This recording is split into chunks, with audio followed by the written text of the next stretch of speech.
الحمد لله الذي لم يتخذ ولدا ولم يكن له شريك في الملك ولم يكن له ولي من الذل وكبره تكبيرا.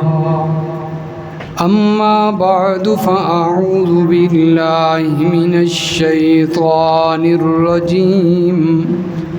بسم الله الرحمن الرحيم. فاستجاب لهم ربهم أني لا أضيع عمل عامل منكم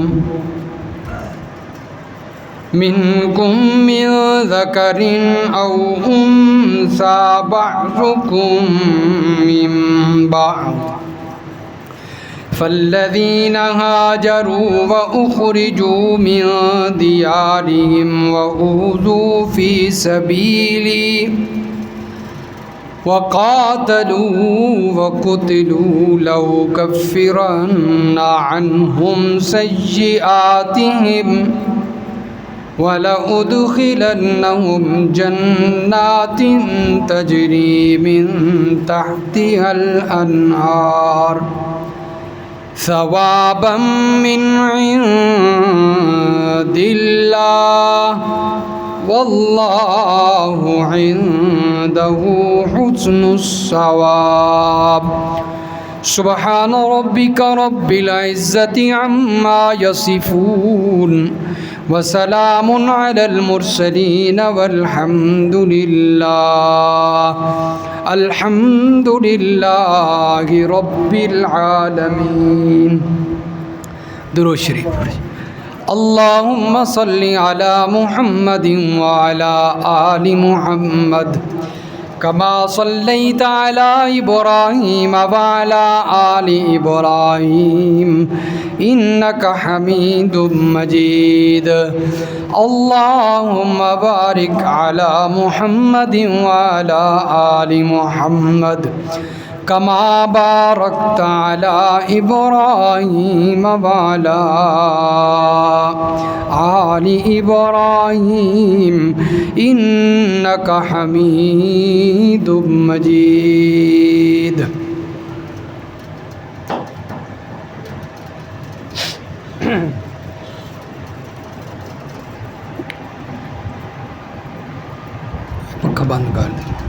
بند کر. اسلامی سال کا دوسرا مہینہ سفر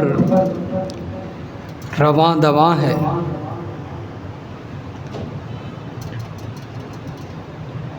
اور اسی سفر کے مہینہ کے اندر ایک بہت بڑا سفر پیش آیا جس سے اسلامی تاریخ کی ابتدا کی گئی.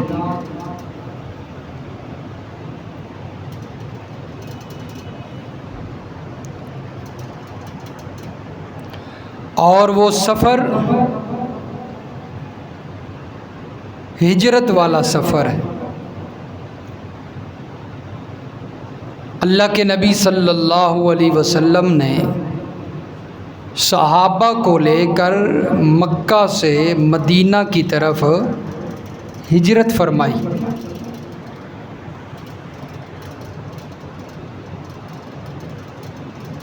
ہجرت کہتے ہیں کسی چیز کو چھوڑنا، کسی چیز کو ترک کرنا. اور عرب کے لوگ ہجرت کہتے ہیں کہ ہاجر القوم من دار الی دار، کسی قوم کا ایک گھر سے دوسرے گھر کی طرف ہجرت کرنا، جانا، اس کو وہ کہتے ہیں ہجرت. اور شریعت کے اندر بہت سارے علماء نے ہجرت کی جو تعریف کی ہے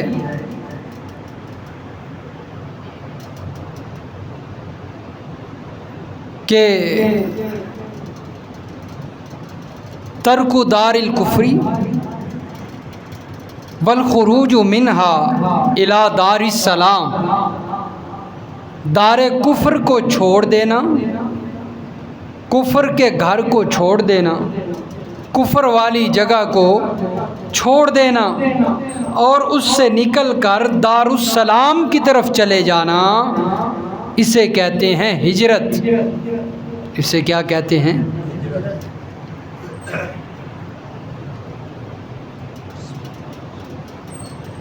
جس جگہ پر کفار موجود ہیں کثرت میں، کثیر تعداد میں، وہاں سے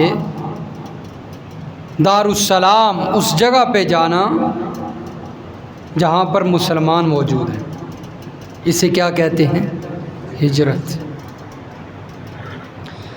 اور یہ وہ عمل ہے کہ جس کی فضیلت قرآن کے اندر بھی موجود ہے اور محمد الرسول اللہ صلی اللہ علیہ وسلم کے فرامین کے اندر بھی موجود ہے۔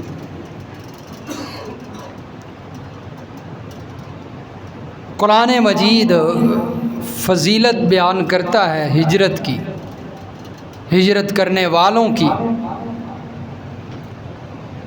سورۃ آل عمران ہے اور اس کی آیت نمبر 195 ہے، جو کہ آیت ابھی خطبہ میں تلاوت کی گئی ہے۔ فرمایا فالذین ہاجروا واخرجوا من دیارہم واوذوا فی سبیلی وقاتلوا وقتلوا، وہ لوگ جنہوں نے ہجرت کی اور اپنے گھروں سے نکال دیے گئے اور اللہ کے راستے میں تکلیف دیے گئے، وقاتلوا وقتلوا، قتال کیا، جہاد کیا، شہید کر دیے گئے، لَأُكَفِّرَنَّ عَنْهُمْ سَيِّئَاتِهِمْ، اللہ فرماتے ہیں میں ان سے ان کی برائیوں کو ختم کر دوں گا، ان کی برائیوں کو، ان کی خطاؤں کو مٹا دوں گا۔ وَلَأُدْخِلَنَّهُمْ جَنَّاتٍ تَجْرِي، اور میں ان کو داخل کروں گا ایسی جنت کے اندر، تجری من تحتها الانہار، جس کے نیچے نہریں چلتی ہوں گی، ثوابا من عند اللہ، یہ اللہ کی طرف سے ان کے لیے بدلہ ہوگا، واللہ عندہ حسن الثواب، اور اللہ کے پاس بہت اچھا ٹھکانہ اور بدلہ ہے۔ کتنی فضیلت ہے مہاجرین کے لیے، ہجرت کرنے والوں کے لیے، کہ اللہ فرماتے ہیں میں ان کی خطاؤں کو مٹا کر انہیں جنت میں داخل کروں گا۔ اسی طرح ایک اور مقام ہے، رب العالمین فرماتے ہیں سورۃ النساء ہے، اس سے اگلی سورت ہے اور سورۃ النساء کی آیت نمبر 100 ہے۔ اللہ تعالی وہاں پر بھی ہجرت کی فضیلت کو بیان فرماتے ہیں، مہاجرین کی فضیلت کو بیان فرمایا، ہجرت کرنے والوں کی فضیلت کو اجاگر فرمایا۔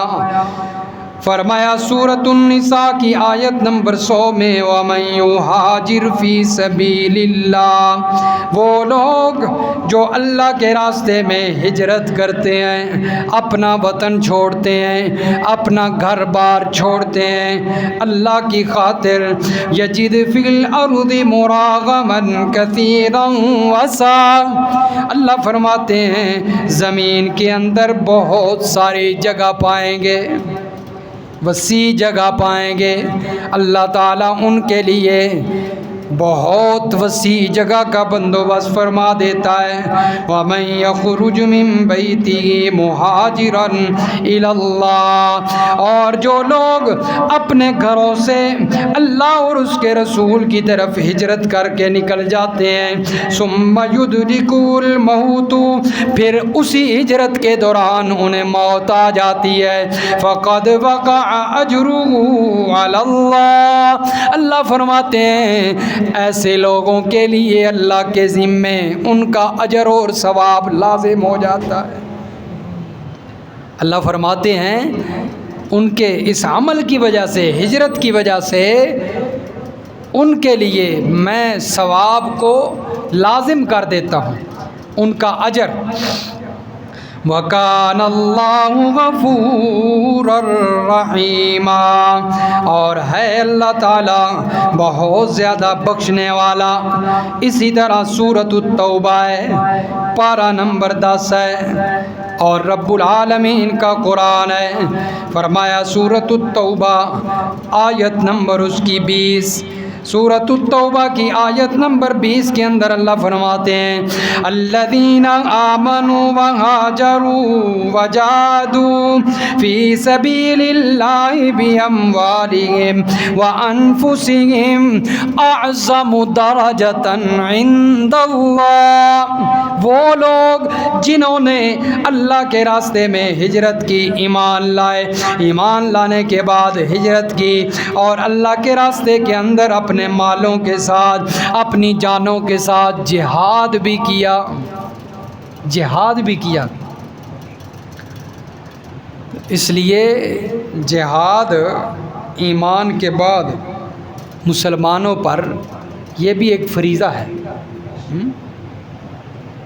جب جہاد کی نوبت آ جائے تو جہاد فرض ہو جاتا ہے، اور جہاد کا انکار کفر ہے، جہاد کا انکار، اور جہاد ہے کیا؟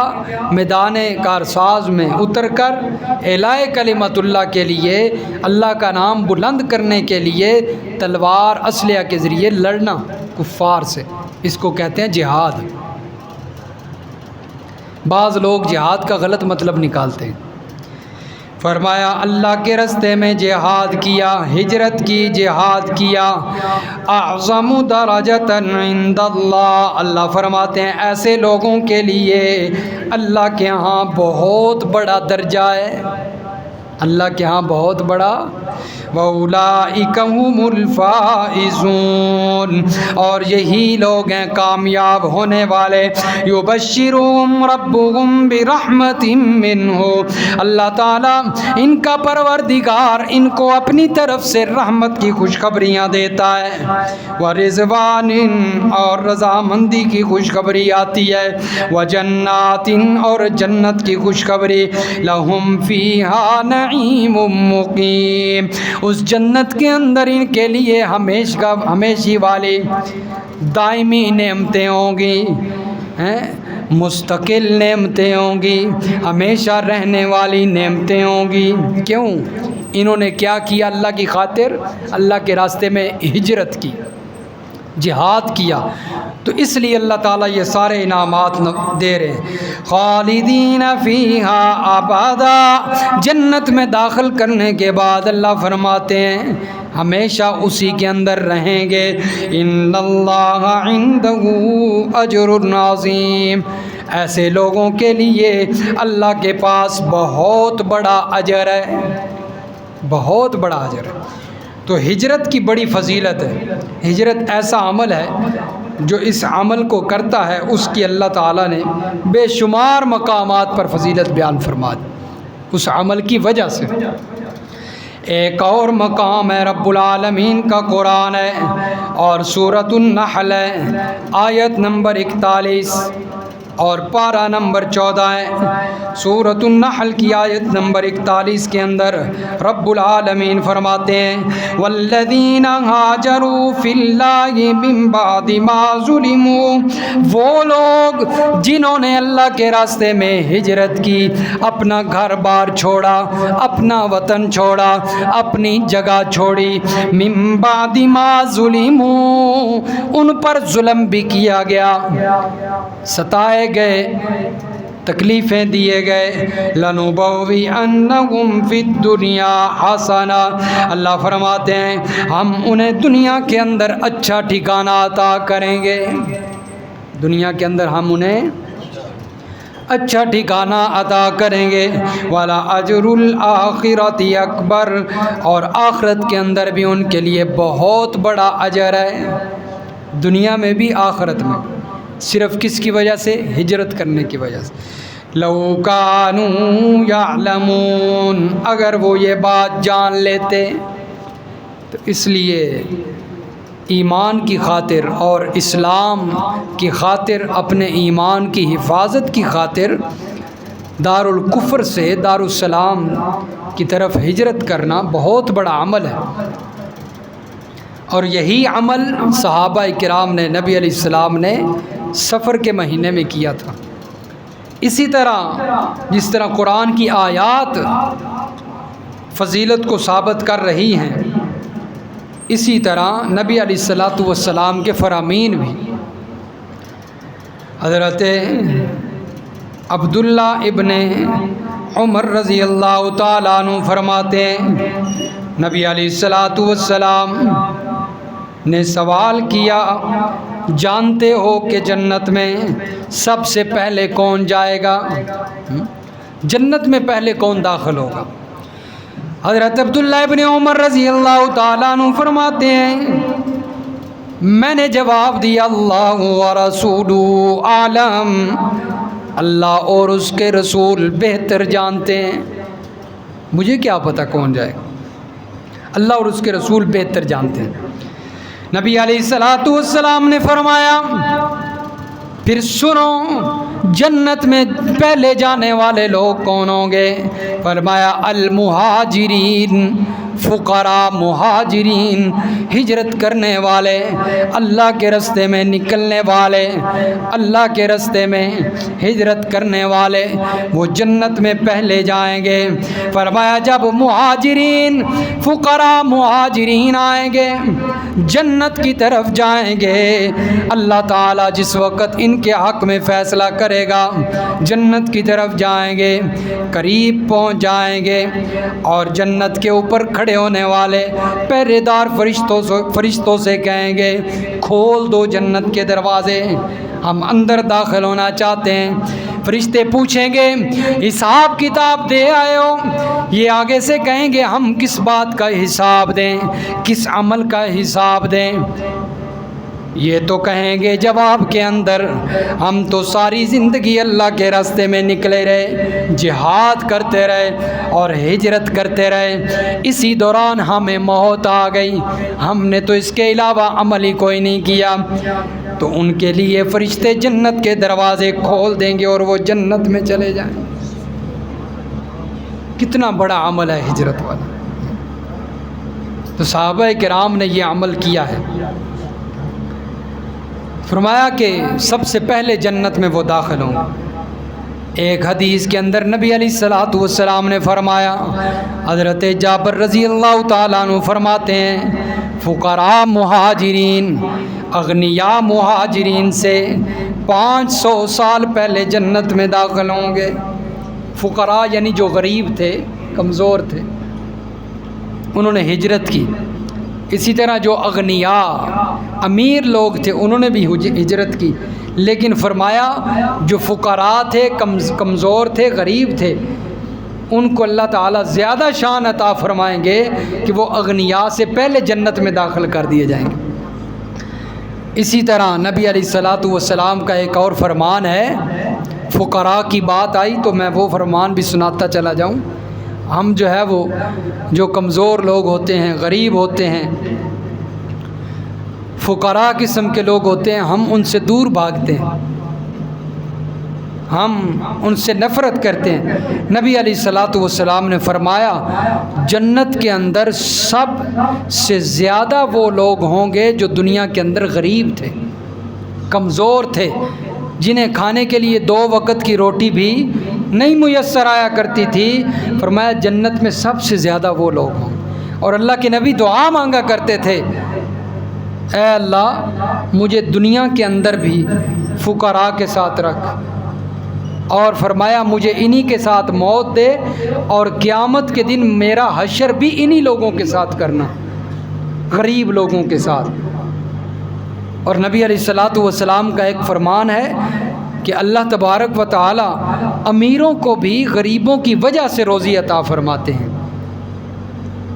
اس لیے جو فقیر اور غریب ہوتے ہیں، تنگ دست ہوتے ہیں، ان لوگوں سے محبت کیا کریں، ان کے ساتھ محبت کریں گے، ان کے ساتھ تعاون کریں گے تو قیامت کے دن اللہ انہی میں سے جو ہے وہ اٹھائیں گے۔ نبی علیہ السلام نے فرمایا جو جس کے ساتھ محبت کرتا ہے قیامت کے دن انہی کے ساتھ اٹھایا جائے گا، اس لیے فقراء لوگوں کے ساتھ محبت کیا کریں۔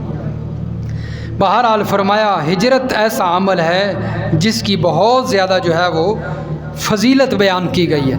حضرت عمر بن عاص رضی اللہ تعالیٰ عنہ نبی علیہ الصلاۃ والسلام کے صحابی ہیں، جب دل کے اندر اسلام کی محبت پیدا ہو گئی، ابھی تک مسلمان نہیں ہوئے، نبی علیہ الصلاۃ والسلام کے پاس تشریف لے آتے ہیں اور اللہ کے نبی صلی اللہ علیہ وسلم سے آ کر کہتے ہیں یا رسول اللہ، اے اللہ کے نبی، اے اللہ کے پیغمبر، اپنا ہاتھ آگے کیجئے، میں بیعت کرنا چاہتا ہوں، مسلمان ہونا چاہتا ہوں۔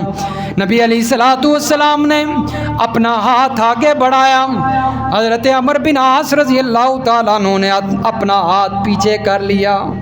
اللہ کے نبی فرماتے ہیں کیا ہوا ہے، ہاتھ کیوں پیچھے کر لیا ہے؟ بیعت کرو نا میرے ہاتھ پہ اور اسلام قبول کرو، مسلمان ہو جاؤ۔ کہنے لگے میں اس وقت تک بیعت نہیں کروں گا، اس وقت تک مسلمان نہیں ہوں گا جب تک میری ایک شرط قبول نہ کر لی جائے۔ میری ایک شرط ہے، کیا جب میں اسلام قبول کروں گا تو میرے گزشتہ جتنے بھی گناہ ہیں سارے معاف کر دیے جائیں گے کہ نہیں؟ نبی علیہ الصلاۃ والسلام نے فرمایا اما علمت ان الاسلام یہدم ما کان قبل وان الہجرۃ تہدم ما کان قبل وان الحج یہدم ما کان قبلہ۔ اللہ کے نبی نے فرمایا کیا تو یہ بات نہیں جانتا کہ جو بندہ اسلام قبول کرتا ہے اللہ تعالیٰ اس کے اسلام قبول کرنے کی وجہ سے اس کے گزشتہ سارے گناہوں کو معاف کر دیتے ہیں۔ وَأَنَّ الْهِجْرَةَ تَهْدِمُ مَا كَانَ قَبْلَهَا، اور جو بندہ ہجرت کرتا ہے ہجرت کرنے کی وجہ سے اللہ اس کی گزشتہ خطاؤں کو معاف کر دیتے ہیں۔ وَأَنَّ الْحَجَّ يَهْدِمُ مَا كَانَ قَبْلَهُ، اور جو بندہ حج کرتا ہے سچے دل سے خلوص نیت کے ساتھ حج والا فریضہ ادا کرتا ہے، اللہ کے نبی نے فرمایا اللہ اس کے گزشتہ گناہوں کو معاف کر دیتے ہیں۔ اس لیے فرمایا ہجرت بہت اعلیٰ عمل ہے، اس کی وجہ سے اللہ گزشتہ گناہوں کو معاف کر دے، کیونکہ یہ آسان کام تو نہیں ہے نا، اپنے گھر کو چھوڑنا، اپنے وطن کو چھوڑنا، اپنے رشتہ داروں کو چھوڑنا آسان کام نہیں ہے۔ صحابہ کرام نے جب ہجرت کی تھی بڑی تکلیفیں پیش ہیں، اور اللہ کے نبی صلی اللہ علیہ وسلم جب مکہ سے نکلے تو دل نہیں چاہ رہا تھا کہ یہاں سے جاؤں، بار بار مکہ کی طرف دیکھتے تھے۔ اور پھر جو ہے نبی علیہ الصلاۃ والسلام پہاڑ پر چڑھتے ہیں اور آنکھوں سے آنسو ہیں، اور مکہ کی طرف دیکھ کر کیا کہتے ہیں کہ تو بڑا پسندیدہ شہر ہے میرا، تجھے چھوڑنے کو دل نہیں کرتا، لیکن اللہ کا حکم ہے، ایمان کی حفاظت کے لیے ہجرت کرنی پڑی۔ تو اللہ نے تسلی دی میرے پیغمبر تسلی رکھیے، کچھ ہی دیر ہے، کچھ وقت کے بعد پھر دوبارہ آپ کو واپس بھیج دیں، مکہ بھی آپ فتح کر لیں گے اور یہ مکہ بھی آپ کے پاس ہو۔ اس لیے ہجرت کوئی آسان عمل نہیں، بہت مشکل عمل۔ نبی علیہ الصلاۃ والسلام نے فرمایا ایک ایسا شخص ہے اس کے لیے اللہ تبارک و تعالی خوشخبری بیان فرماتے ہیں۔ اللہ کے پیغمبر صلی اللہ علیہ وسلم فرمایا میں جنت کی ضمانت دیتا ہوں، جنت کے ادنا اور درمیانی اور اعلیٰ درجے کے اندر گھر کی ضمانت دیتا ہوں۔ کس فرد کو ہیں؟ فرمایا جنت کا ادنا درجہ، جنت کا اعلیٰ مرتبہ ہو، درمیانی مرتبہ ہو، جو بھی ہو، وہاں پر ایک گھر کی ضمانت دیتا ہوں۔ فرمایا جو بندہ ایمان لے آئے، جو بندہ اسلام قبول کر لے اور پھر اس کے بعد ایمان اور اسلام کی حفاظت کے لیے ہجرت بھی کرے، اس کے لیے اللہ کے پیغمبر نے گھر کی ضمانت دی ہے جنت میں۔ اس لیے بہت بڑا عمل ہے، بہت جو ہے وہ اعلیٰ درجے کا جنت کی ضمانت مل رہی ہے ہجرت والے عمل پہ۔ تو یہی عمل سفر کے مہینہ کے اندر، یہی سفر کے مہینہ کے اندر ہوا ہے جس سے اسلامی تاریخ کا آغاز ہوا ہے۔ تو اسی طرح اسی ہجرت کے حوالے سے کہ کیسے نبی علیہ الصلوۃ والسلام نے ہجرت کی، اس کا سبب کیا بنا، آج کے خطبہ کے اندر صرف ہجرت کی فضیلت بیان کی گئی ہے قرآن و حدیث کی روشنی میں۔ آئندہ جمعہ پہ انشاءاللہ اس سے آگے جو ہے وہ اس کے اسباب اور پھر نبی علیہ الصلوۃ والسلام کا ہجرت کرنا اور ہجرت والا سفر وہ انشاءاللہ بیان ہوگا۔ اللہ تعالیٰ سمجھ نصیب فرمائے عمل کی۔